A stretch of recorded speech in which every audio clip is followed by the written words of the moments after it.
পিছনে নীল আকাশ আর তার পাশে হচ্ছে সবুজ ধানক্ষেত এবং তার সামনে হচ্ছে যে উদ্ভিদটি, আমি সেটা নিয়েই কথা বলবো আপনাদের সাথে। বাংলায় একে সাধারণত ঝিনুক ধান বলা হয়, এছাড়া অশ্রু ধান বলা হয় এবং তসবি গোটা বলা হয়। এটি একটি ঘাস জাতীয় উদ্ভিদ। এটা পোয়াসি পরিবারভুক্ত একটি উদ্ভিদ।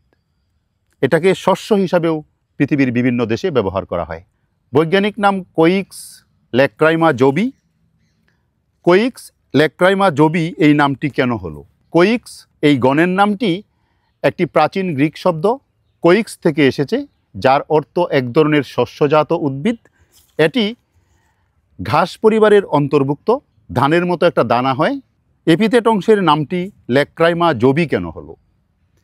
ল্যাটিন শব্দ ল্যাক্রাইমা মানে অশ্রু বা টিয়ার, এবং জবি এসেছে বাইবেলের চরিত্র জব থেকে। এই উদ্ভিদের বীজ বা ফলের আকার অশ্রুবিন্দুর মতো, তাই এই নাম দেওয়া হয়েছে জবস টিয়ার বা জবের অশ্রু। এটা শুধুমাত্র একটি সৌন্দর্যবর্ধক উদ্ভিদ নয়, এটা ঔষধি গুণ সম্পন্ন উদ্ভিদ এবং পৃথিবীর বিভিন্ন দেশে খাদ্য হিসাবেও ব্যবহার করা হয়। বীজগুলো সিদ্ধ করে ভাতের মতো খাওয়া যায়। এশিয়ার কিছু দেশে, বিশেষ করে চীন, কোরিয়া, জাপান, এটি স্বাস্থ্যকর শস্য হিসাবে জনপ্রিয়। এতে প্রচুর পরিমাণে প্রোটিন, ফাইবার এবং ভিটামিন বি কমপ্লেক্স রয়েছে।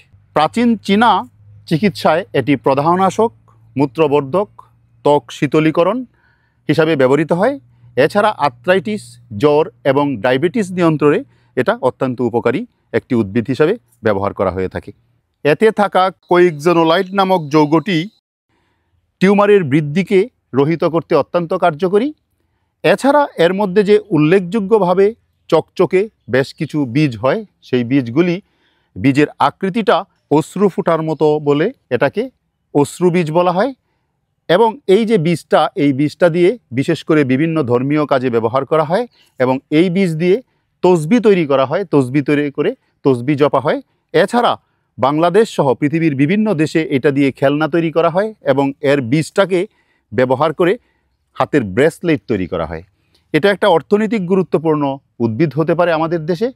আমরা যদি চাই এটাকে চাষ করে এটা দিয়ে বিভিন্ন রকমের অর্নামেন্টাল জিনিস, তসবি এবং ব্রেসলেট তৈরি করে বিশ্বের বাজারে আমরা রপ্তানি করতে পারি।